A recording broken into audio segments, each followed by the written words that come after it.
તમારું સ્વાગત છે મારા કિચનમાં. તો આજે આપણે બનાવીશું સીતાફળની રબડી. અમુક ટિપ્સની ધ્યાન રાખીશું તો એકદમ પરફેક્ટ, બજાર કરતાં પણ મસ્ત એવી રબડી આપણી બનશે. તો વિડીયો પૂરો જોજો અને જો રેસીપી પસંદ આવે તો વિડીયોને લાઇક કરજો, શેર કરજો અને આવી જ નવી રેસીપીઝ જોવા માટે અને મને સપોર્ટ કરવા માટે મારી ચેનલને સબસ્ક્રાઈબ જરૂરથી કરજો.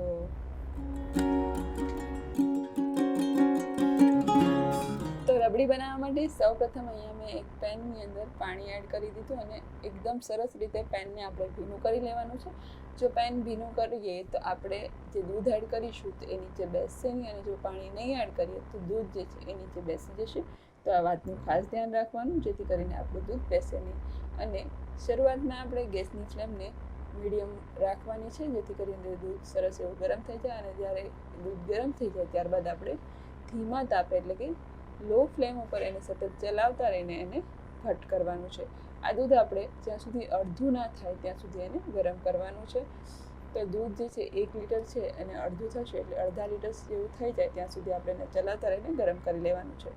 દૂધ જે છે આપણું ગરમ થાય છે ત્યાં સુધીમાં આપણે સીતાફળનો પલ્પ કાઢી લઈશું. અહીંયા મેં જે નાની સાઇઝના 4 સીતાફળ લીધા છે. પાકલ લેવાના છે, જેથી કરીને અંદરનો જે પલ્પ હોય એકદમ સરસ મીઠો હોય, જેથી કરીને આપણી રબડીનો સ્વાદ બહુ જ સરસ આવે. તો અહીંયા આપણે સીતાફળને તોડીને એની અંદરનો જે પલ્પ છે એ કાઢવાનો છે. એની અંદરના જે બિયા છે એને પણ કાઢવાના છે. તો સૌથી પહેલાં જે અંદરનો પલ્પ છે એ કાઢી લઈશું.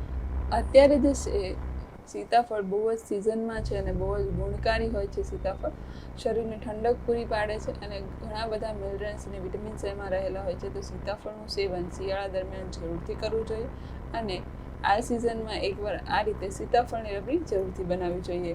તો હવે આપણે સીતાફળની અંદરનો પલ્પ કાઢી દીધો, પણ આપણે એની અંદરના બિયા આ રીતે કાઢીશું. એક નાની ગરણી છે મારી પાસે, તો મેં ગરણીની અંદર થોડું પલ્પ એડ કરીને એને થોડું દબાવતા રહીને એની અંદરના જે સીડ્સ છે એટલે કે એની અંદરના બિયા છે એ મેં કાઢી લીધા છે. જો તમારી પાસે મોટી ગરણી હોય તો એની અંદર બધો જ પલ્પ એકસાથે એડ કરીને એને પ્રેસ કરીને બધા જ સીડ એકસાથે તમે કાઢી શકો છો. તો હવે આ રીતે બધા જ પલ્પને આપણે સીડલેસ કરી લઈશું, એટલે કે બિયા એને અલગ કરી લઈશું. તો અહીંયા જે બધો જ પલ્પ છે મેં અલગ કરી લીધો છે. હવે તમારે સીતાફળની રબડી એકદમ સરસ ઘટ બનાવી હોય તો પલ્પને મિક્સર જારની અંદર એડ કરીને એકદમ સરસ પીસી લેવાનું છે. અને જો તમારે અધકચરું રાખવું હોય તો એની અંદર થોડું ક્રન્ચી પલ્પ થોડો અધકચરો રાખવો હોય રબડી માટે તો તમે એ પણ રાખી શકો છો. મેં અહીંયા પૂરેપૂરું પીસી નથી નાખ્યું, મેં પલ્પને થોડો અધકચરો રાખ્યો છે, તમે જોઈ શકો છો. જો તમારે એકદમ સરસ પેસ્ટ કરીને એડ કરવું હોય તો પણ તમે કરી શકો છો. તો હવે આપણો આ પલ્પ રેડી થઈ ગયો છે. બીજી બાજુ જે આપણે દૂધ ગરમ કરવા મૂક્યું હતું એકદમ સરસ ઘટ થઈ રહ્યું છે. પોણા ભાગનું જે દૂધ છે એ થઈ ગયું છે. તો તમે જોઈ શકો છો ચારે બાજુ જે હલકી મલાઈ જે છે, માવો છે એ થઈ ગયો છે. અને હવે આપણું જે દૂધ છે એકદમ સરસ ઘટ, એટલે કે આપણી રબડી કમ્પ્લીટલી તૈયાર થઈ ગઈ છે, કારણ કે એકદમ અડધા પ્રમાણમાં આપણું જે દૂધ છે એ થઈ ગયું છે, એકદમ સરસ ઘટ થઈ ગયું છે. હવે આપણે અહીંયા રબડીનો સ્વાદ વધુ સારો આવે એની માટે ½ ટીસ્પૂન જેટલી કે અડધી નાની ચમચી જેટલી એલચીનો પાવડર એડ કરવાનો છે. મેં અહીંયા એલચીને અધકચરી વાટી છે. બહુ જ સરસ સુગંધ આવે છે એનાથી અને સ્વાદ તો બહુ જ સરસ જ આવે છે.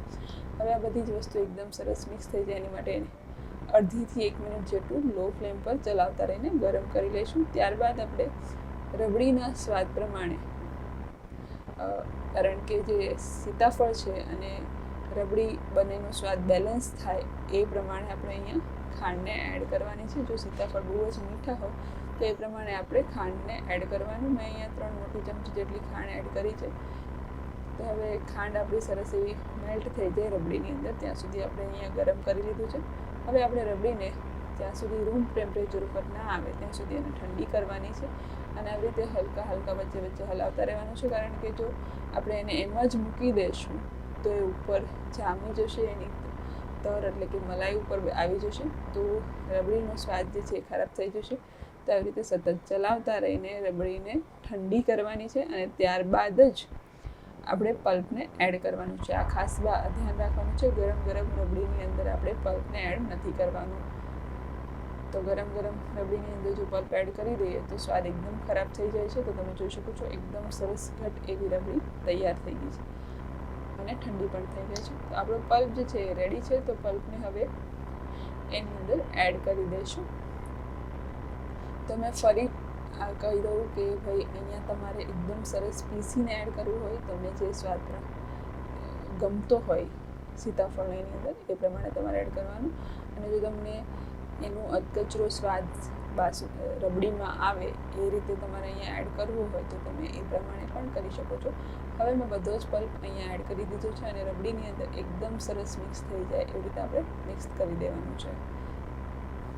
અને જ્યારે પણ તમે રબડી સર્વ કરો એ પહેલાં થોડી વાર પહેલાં રબડીને ફ્રીજની અંદર એડ કરી દેવાની અને એકદમ સરસ ઠંડી કરી લેવાની, જેથી કરીને રબડીનો સ્વાદ બહુ સરસ આવે. તો હવે આપણી રબડી એકદમ સરસ તૈયાર છે, તમે જોઈ શકો છો. અને જે ચારે બાજુની જે મલાઈ છે એ અહીંયા એકદમ સરસ મિક્સ કરી દઈશું.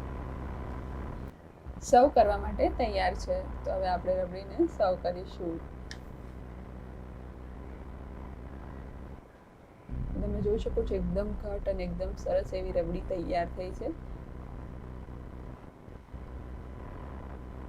જોતાં જ મોઢામાં પાણી જ આવી જાય એવી રબડી છે. અને તમે પૂરી સાથે, શાક સાથે ખાઈ શકો છો. હવે આપણે રબડીને ઉપરથી પિસ્તાની કતરણ સાથે ગાર્નિશ કરીશું, જેનાથી બહુ જ સરસ દેખાવ તો આવશે, સ્વાદ બહુ જ સરસ આવશે. તો તમને આ રેસીપી કેવી લાગી કમેન્ટ્સમાં જરૂરથી જણાવજો. અને જો રેસીપી પસંદ આવી હોય તો વિડીયોને લાઇક કરજો, શેર કરજો. અને આવી જ અવનવી રેસીપીઝ જોવા માટે અને મને સપોર્ટ કરવા માટે મારી ચેનલને સબસ્ક્રાઈબ જરૂરથી કરજો. તો ફરી મળીશું આવા જ નવા વિડીયો સાથે, નવી રેસીપી સાથે. ત્યાં સુધી બધા આવજો.